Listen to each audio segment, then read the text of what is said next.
Well, hey guys, this is Mike here from Bulletin with my good friend John from... Which one you want first, UW Gear or Alpha Charlie Concepts? Well, you just did it. So UW Gear first. That's how I learned Both. about you first. Although your YouTube channel is very popular. That's Alpha Charlie Concepts, right? Yeah, I wouldn't say very popular, but there's a few people that I watch it. It must be popular. That's all that matters. No, I love your wisdom and catching every little bit of gems that you throw out there to the public. You know, it's a lot of good learning material. Well, I can't claim all of them, but I get one or two every once in a while. Yeah, so. Yeah, you get it. You're right more often than not. That's what I think, and that's what I'm putting down. I appreciate the confidence. Well, the very first time I ever heard of you was through Gear, and that's something that while I've always been a fan of you that way, I grew into liking what you do a lot more through the content that you put out there. But I was very lucky a couple years ago to get this right here. This is why I'm wearing it on camera for him, because I love this thing. This is my favorite chest rig ever. And we're gonna get into a 5 with a Fighter series in a minute, but I just wanted to pimp this thing out for John. Although you can't get one. Not right now. Not right now. You know, they're like unobtainium. What's your unobtainium, except for the folks that have got orders in that I'm working on. Once I'm caught up on the backlog, I will have stuff back open and available again. And we're making good progress. I know a lot of folks have been waiting a long time, but I got stuff shipping out as we speak. So make stuff all day long. We had to pull him away from his sewing machine. I literally have to, my wife will come out there and drag me away and force me to take breaks and come eat. Yeah. She damn near smacked you over the head. She's like, hey, we got to eat. You got to stop working. Stop. It gets violent sometimes. But domestic violence. Only if they report it and you get caught. Well, if she's the one committing it, then you usually don't get reported. So what do we, like, for when you do accept orders again, what are we looking at right here? That is a custom version of a Minuteman 6. It is a custom Minuteman 6, affectionately known in our circles as the Viceroy rig.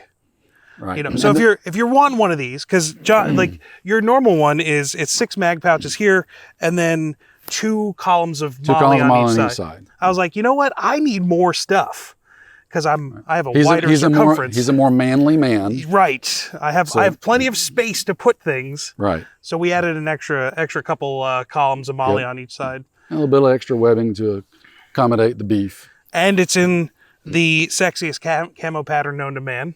God's plaid. Yes. We didn't rehearse that, I swear. It's my personal favorite. I know you just did a video with Gary on talking about camo patterns. So check that one out over on the Tremis Dynamics page. Still one of my favorites as well, and still works more than well enough for my purposes. Yes. And man, I just love the throwback feel to seeing some woodland camo. And it works. Night vision wise, I don't know. If you get out at night, the contrast pattern in woodland, I think works better than almost anything else. As long as it's the right materials, yeah. Yeah, the materials also have a huge thing in it. But enough about gear, because we try not to talk too much about gear on the show. Although we have gear reviews, and you'll probably see a full video on this Viceroy rig coming up this year. However, what I really wanted to talk to you about, and one of the reasons why I'm such a huge fan, is because you train. Yes. And you train diligently, you train often, and then not only do you just train, but you then take all those skills and then practice it too on your own, and you're probably with friends, without friends, which is why I've just always been super impressed by what you do and like the knowledge that you put out there too. So I have this video series called 5 with a Fighter. So I find interesting people within our training community, and ask them the same 5 questions. Okay. All right. So question 1 always starts with where it started for you. So what is the foundation or the starting point of your training? You know, I almost don't remember a time when I wasn't. Like growing up in a military/law enforcement family. Mm-hmm. It's probably ingrained. It was in there from the start. Being in a potential hurricane-prone area, a lot of those same, being prepared for that kind of stuff kind of carries over. And then just always having an interest in it, going straight into the military out of high school, and just, it literally started from there. And just, I would say it probably really started ramping up, honestly, right before, probably about 2020, before September 11th. It was in 2020 is when, because I was doing some stuff in the 90s, but that was back before it was really cool to be doing it. But I knew a couple of old school guys that were doing stuff and were taking me along under their wing, and we were getting taught some stuff. And it's kind of funny to look back all the way to the mid 90s, what we were doing versus how things have kind of evolved and moved forward since then. Well, so warfare has evolved, tactics have evolved, gear has evolved. Gear, all of it, yeah. So I would say probably hard and heavy on the professional level. Probably early 2022. And then just on from there. Gotcha. So you've trained a bunch. Trained in the military, right? Trained some commercial trainers as well. Probably even just dudes that have been in your circles. With making gear, you obviously have a lot of connections. In all of it, have you ever come across one particular subject or discipline within the training world that has really stuck out to you as oh, I love this? Yeah. And it would have to pick from a couple of different. It's okay to have multiple favorites. One would be when I was really heavily into the martial arts training. And one of the things that our sensei made very clear was we only did belts just as a way for people to kind of keep track of where they were at per se, especially for the younger kids and stuff. It kind of give them something to work towards. Having small attainable goals helps them. For the older folks, it was made very clear that reaching a black belt was the goal you were trying to attain so that you could start learning. Yeah. That after black belt and not the belts up, but the level of training that you were at that point, that was when you really started truly learning things. Everything before that could be considered transferred over into the firearms world, manipulations, learning how to reload, learning how to charge the gun, learning sight alignment, learning, pulling the trigger, breathing, stand, all those different things. That's everything you're doing all the way up to black belt. Then you actually start learning how to fight. So that one really stood out to me back in the day. So the hand-to-hand stuff, combatives. Yeah, but how it crossed over into the firearms world of there's certain points you reach when you really start finally, oh wow, now we're starting to learn stuff. I've been training for 15 years and I'm just now, every class that I took for years, I always come away with, holy crap, there is so much more I just don't know. I need to go get this and this and this. It's the more you know, the less you know. It's right, the greatest irony of training. It is, and it can be an aggravating irony because the more you learn, the more you're like, oh my God, there's so much I don't know. I'm so way behind the curve. There's so much I need to go learn. And you feel like you're just suddenly overwhelmed with, but then you're trying to tell people, yes, keep training, go get more training. You're going to feel underwhelmed or overwhelmed with it all, but you need to go get more. So it's that, again, that dichotomy and opposing things. So I don't know that I can pick one particular event. I just know there was a number of classes that I walked away from just wow. I'm making lists. In fact, one was a class that I did in Texas, wasn't folks, and literally on the plane home, I'm on the plane, I need to get this, I need to get this, making a list because I come away from the class with just all these, wow, okay. I know I got this down pretty good, but I want to be better at this, and I did okay on this, but I want to really be better on it, so on and so forth. So. I felt the same way. For me, like there's no belts, right, in what we do. Like this kind of firearms training world. It's hard to measure it. It's hard to measure. But for me, it was the transition to teaching. And when I felt that moment, I'm like, hey, I'm ready to start helping share the knowledge with people. That's when I felt, oh man, I know nothing.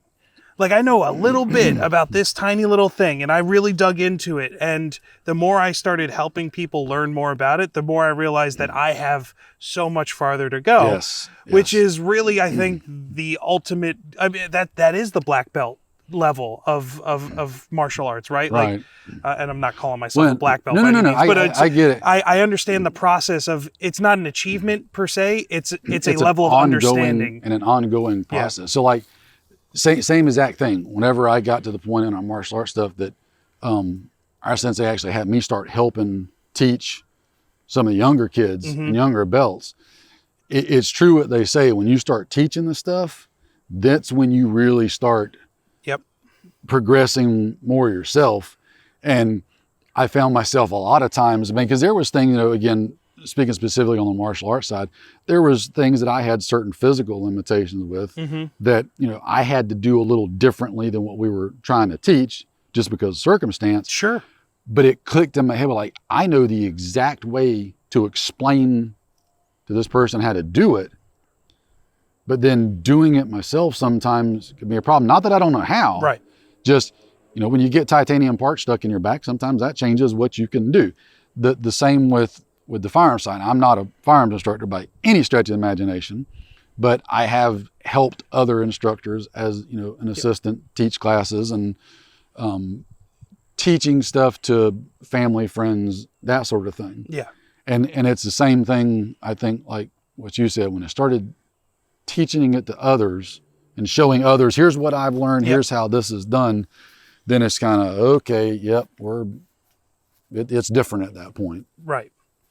So we've talked about some background, some favorite things, right? The third question in the 5 with the Fighter is, have you ever had to put any of your training to use? Yes and no. Fortunately, I have never actually had to shoot anybody, hurt anybody, anything like that. Thank God. Yeah. I hope I can go to my grave and say that I've never had to do that. Me too. But I have had instances where the training kept me out of a fight. Yep. It's a recurring theme in this question that we've seen in a lot of responses. By presenting, and we had a similar conversation earlier off camera, of presenting that bit of a porcupine appearance. Yeah. Like, that doesn't look like somebody I want to screw with, but I don't know why, but I think I'm going to go find somebody else. Like, and I've had a couple of different instances where I straight up knew something was fixing to happen, and I knew I was staring at the person fixing to do it. Yep. And in my mind, I already had the heart rate going up. I could feel the adrenaline starting to go a little bit. The muscles were starting to get, and you're going through that whole mental thing. All right, stay loose, do all the things. Yep. And I remember 2 instances specifically making eye contact with the individual and trying to not, you don't want to come off as, some arrogant, badass. Yep. But at the same time, just trying to be in my most polite conveyance with the eyes of like, if you do what you're about to do, I'm going to give you everything you ever wished you never got. So make your decision right now. With the visual thing of trying to portray that without challenging them, but at the same time, you don't want this. Yeah. I may lose, but I won't be the only one that loses today. So, and averted situations. I know 2 times because the individuals turned around and went to greener pastures. Yeah.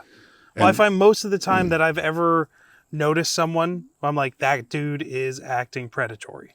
As soon as you lock eyes on and you start posturing in any way that allows them the excuse to not go towards you, because they know there's tons of other zebras at the watering hole. Right, and sometimes it's not even the posturing, it's the lack of posturing. Sure. I.e., you don't go into a negative, exactly, scared posture. You're just, it's a normal standard confident posture. Well, I'm not being aggressive, but I ain't backing down either. Yeah, you're not giving them any opportunity. Right. Like that, it makes them guess in their heads. Is that guy a threat? Is he not? He doesn't look like a sheep, but he's not acting. It boggles their mind. And a lot of times, I mean, there are always exceptions to every rule, because you got some people out there that are just whacked out in the brain. But a lot of them, when you start scrambling their brain like that, since they don't know how to process it, the only way to process it is, like you said, they just, okay, I got to go somewhere else because this isn't it. I quick story. I was once in Italy, and I was targeted by a pickpocketer. So I was standing in line, and I noticed out of the corner of my eye him look at me and get up and walk towards me. So without trying to like really confront him at all, he got up right behind me in line. I was waiting to get some drinks at a train station. I would just subtly like turn my body so that he didn't have access to my back, and I would always be able to keep him in the peripheral, and he would shift the other direction. So I would turn around and just all of a sudden keep him in my other peripheral. And it's just the simple fact of not even doing anything towards him, but signaling almost that, hey, I'm not letting you take the back. Like, I'm keeping you in the thing. So once I got up to the line, this is how I got confirmation. And I don't keep anything in my back pockets either. I got to the cash register and I was ready to make an order. He left. Because he knew at that point my wallet wasn't anywhere near where he could get it. And I'm like, why else would he have waited behind me in line and shifted? So it's just the simple fact of like, hey, just moving my feet, just shifting my weight was enough to signal to him like, hey, this isn't fair game. I have a thing about people in personal space. It's one reason I don't do well in public. And I may or may not have a tendency, and my wife may or may not confirm this, of like if you're standing in line at a checkout register and you can literally feel the person behind you's breath on your neck. Too close. I've heard, hypothetically, that if you suddenly go, hey babe, did you see that over? Oh my God, I'm sorry, I didn't mean to hit you right there in the face. They tend to back up a little bit, and you usually be super apologetic, that I just accidentally backhanded you. The fact that my fist was like this so that my knuckles were rigid, like I was doing a direct back fist, is irrelevant. That didn't apply to the point. That's just how I train. Like every time I turn around. No, because I was going to point. That's why I had my fist. I was pointing to show my wife something, and they just happened to be there. I mean, I'm sorry you were so close behind me, but it also gets that, let's maintain a little distance, and it, because sometimes people, that's all they need is that little shock, whether they're intentionally trying to, do nefarious things or not. Well, if they're standing right by me, they deserve it. I got no sympathy. I don't like crowding up on other people because, again, I don't like being up. Courtesy goes a long way. It's a two-way thing, and it does. So, anyway. So 2 questions left. All right. Number 4. So we've talked about where you've been, right? Things that have happened before. What's up next? Like, do you have any classes or things that you have on your agenda for this year that you're like really excited about, or like a class or training opportunity on your dream list that has just been there for years? I wouldn't say on my dream list, but I do a lot of training with my own little inner circle of friends and family. And we're kind of at a point, like a couple of us are here and other ones are down here. So we're doing a lot of stuff to kind of get these guys brought up. But for those of us that are here, it's really good refresher stuff. And I don't think you can do any of it too much too often. I have days where I'll just take a single box of ammo, go out to my range, and literally just spend 50 rounds standing at the range trying to put everyone in the same hole. Just that basic fundamental marksmanship. There's other days we want to get out there and run around and do all the things. So one of the things that we've got, we don't have it scheduled yet, but one of the things we want to do this year is we want to get some more small unit tactics stuff in, because we've got a group of friends and family that all work together and do stuff. And some of it, unfortunately, we've got a couple of people in our circle that are very, very well adept and skilled and have taught the stuff. But we like to also have outside people come in. Super important. To get other perspectives. And it lets us all train together. Yes. Versus when, you know, me and my one or two other buddies are trying to teach everybody else, and we're busy teaching and not getting to actually participate and work ourselves. So that's kind of one of the things we've got looking forward to this year, is getting probably just some more fundamental stuff brought in, but then some small unit stuff come in. Some of my favorite stuff. And then incorporating all of it together, because a lot of people think a small unit tactics is just like, depending on where you're at, CQB running around kicking in doors. And for us, it's more of this stuff in the because woods. We've got tons of property at multiple locations. And a lot of that stuff can transition over. It'll cross over and carry over into other circumstances and situations. But we like getting out and doing that. And which is why I think it's so great to hear your perspectives on things, especially with, you know, the Alpha Charlie Concepts channel and stuff. Because you do talk about preparedness a lot. Right. And one of the reasons I've been wanting to do this video for forever is because this particular question of what are you doing next, you've always been exceptional at, you know, okay, this is the plan. This is what we're doing. We're bringing in people to do this, and we've got these preparations in place.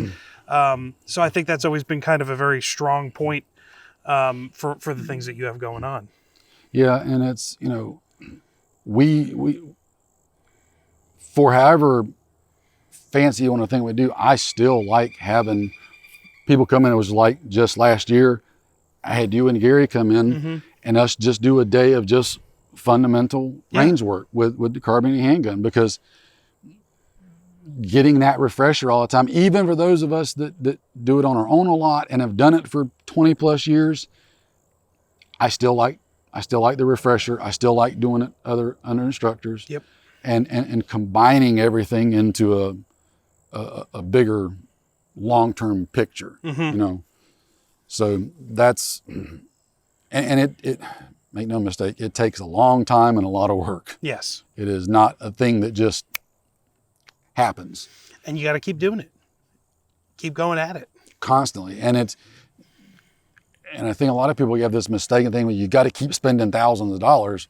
You don't. There's a lot of things you can do, just like simply dry firing a couple of times a week, as long as you're doing it right. Yeah. The real investment's time. It is.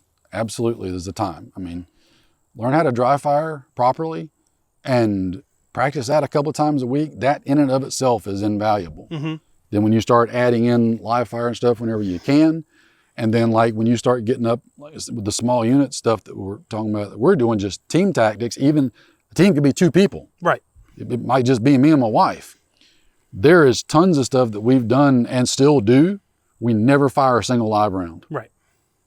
Because, and that's actually where the real that. Learning happens. Like once you get the trigger press down, right, you can put a hole in a piece of paper at whatever distance you really need to. The hard stuff is all the stuff in between the trigger presses. Right, right. Because there's a whole lot that goes into that. It's not as simple as TV and movies make it look like. So, last question in the 5 for the fighter. And it's a bit of a doozy. You could go deep, you know, if it's something that happened in your life, but what has been your biggest fight? Myself. I fight with myself a lot because I've long been like, I'm my own worst critic kind of thing. And I usually unintentionally get way harder on myself than what I should be. Because I have this thing in my head of, I want this to be like this, or I want to be here and I'm not there. Why can't I be there? Yep. And start getting frustrated. And it's crossed over from everything to when I first started making gear.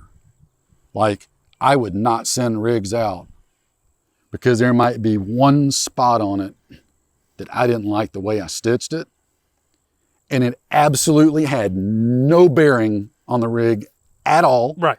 It was 100% functional, and there was a 90+% chance that when the person got it, they would have no clue that it was there, but because it was in my head and I knew I did it. And yeah, like something on the inside of a pocket or something like that. It wasn't like I wanted it, and I knew it was there. I would get upset about that. I revert back to the martial arts training. there were times when I would get really frustrated in martial arts training, trying to advance and get levels, because the stuff that we did wasn't like competition stuff. We did, hey, this is for when you're out on the street fighting. So like we didn't do tournaments and all this other crazy stuff. And I would get frustrated, and every once in a while my sensei had to pull me aside and be like, you're in here with some people that have been doing this their entire life, like since they were 6 years old, right? At the level you're at right now, which is not where the level that these people that you're doing stuff in here is at, how many people do you think you're going to run into outside these doors that are even at half the level you're at? Yes, there are some. Sure, but they're very few. But the percentage of people, he goes, I've watched you fight. The percentage of people that I would put money on taking you is really, really low. And he wasn't just, blowing smoke. Yeah, no, but, it's true. But I would get frustrated feeling like I can't do crap. We're often and then he starts breaking it down. You're doing this and this and this and this and this. If I put, he goes, you're sparring with black belts that have been doing this for way more years than you and are half your age. If I put you with somebody training level wise about the same, their age or anything else wouldn't matter. I'd put money on you every time. And I'm like, well, you'd lose a lot of money. And then he'd get, shut up and listen to what I'm saying. So yeah, I that's probably been my toughest fight is myself. Because I always feel like I should be better than what I am, regardless of what it is. And it's a double-edged sword, right? Like not feeling like you're good enough is one way to motivate you, but it can hinder you. It can hinder you too. I've been there. We're all our harshest critics. Father, husband. Yeah. I've got two pretty much grown sons, and I'll still catch myself sometimes. Did I do this right? Did I do that right? Should I have done this differently with them when they were younger? Should I have done this different? Should I have done that different? And I have to stop myself from the second guessing part, and you stop second guessing yourself. Mm-hmm. Here's where they're at. They're way ahead of everybody else, even close to them. Just stop it. And I have to go find me a slice of pizza to eat and get another cup of coffee and chill out. Exactly. So I think that's another recurring theme in the Five with the Fighter series. Well, I mean, coffee's always fixes a lot of problems. Yes, it does. But overcoming ourselves has been and I think every one of us struggle with it. It's everyone's biggest fight. You have guys. Anybody that's honest. Yeah. Is. And that's the true journey of kind of, training and improving yourself. And so if you're out there doing the work, remember, you're doing the right thing. And I'm preaching to the choir when I say all that, because I'm, telling myself, I recognize this. Look, stop beating yourself up. It's bad. Do what you got to do. Yeah. There's some things you can handle, some things you can't handle, some things you can change, you can't change. I get frustrated right now just being over 50 and the brain still remembers basic training at 18. Yeah. And you'll be trying to work out or do something, and something starts hurting or aching, or you can't do this, and like, no, I know I can do this. Yep. And the brain's going, yes, I distinctly remember doing this. And the body's going, we could do this all the time back in the day. And the body's like, look here, old man, I'm fixing to put you in the bed for a week if you do this. Yep. And that frustrates me. Yes. It really frustrates me. But then I have to look, I can't run as far as I used to run. I can't do some of the things I used to do. Again, I'll go back just because it's my thing. I got titanium in my back. But then when I break it down, and but like 90% of everybody else can't even come close to doing that. Yeah. So take a chill. Still far above the curve. Keep it in context. You're doing okay. Keep trudging along. Use that as a motivation point. I want to keep getting better and progressing. Yep. But don't beat yourself up to the point that you regress. And again, preaching to the choir, because I'm guilty of it at anything. Well, I think this has been incredibly enlightening, like most of your content, and filled with a lot of wisdom. And I just want to say thank you, man, for sharing some time with us and for welcoming us into your house. And love seeing you, man. I appreciate it when y'all come down. It's always good to be able to converse with other intelligent beings.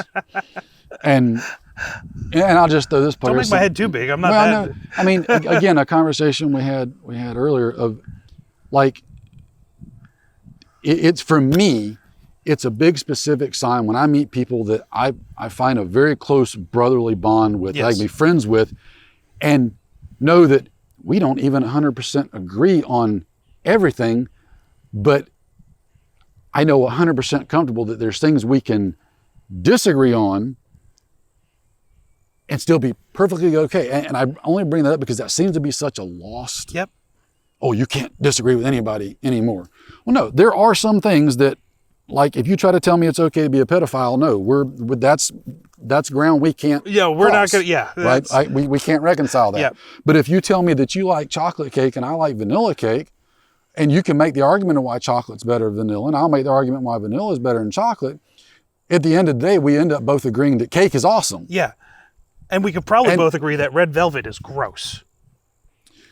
With one exception. Cream cheese frosting is not bad. When I was little, the lady that used to keep me in the summer, and I don't remember a lot because that was a long time ago, but the lady that used to keep me in the summer when mom and dad at work and I wasn't old enough to stay by myself yet, she made a red velvet cake that was like, I've never had a red velvet cake anywhere else ever, but she was old school and made it from scratch, and it was one of the most delicious things you ever wanted to eat. And it was bad for me because I remembered that, and then I remember one time being in a store somewhere and, oh, red velvet cake, that's awesome. Right. And get it, and I go home and I take a bite and I go, that's disgusting, that's not red velvet cake. It's almost akin to the expecting something to taste like a strawberry and it ends up being a lemon and your brain's already expecting strawberry. No, so I agree with you, red velvet cake sucks, except for hers, because hers was what was awesome. Well, there's always an exception to the rule, right? Of course. So guys, make sure you get out there, have yourself a cup of coffee, get yourself a slice of cake, whatever cake you like. Listen to John over at the Alpha Charlie Concepts channel on YouTube, right? Yep. UW Gear. Is it uwgear.com? It's the website for the business is uwgearinc.com. UW Gear Inc. But there's also a YouTube channel for UW Gear. I keep the two separate. So it's great stuff. You will never be disappointed. And most importantly, you're supporting awesome people that support the training community. And John has been a huge champion of everything. And being a big plug for Mike with what he's doing at Bulletin, trying to get information out to people that's relevant and appropriate and good. So kudos on that. Thank you, sir. Well, check out John, and until next time, guys, get smart, stay ready, and find training.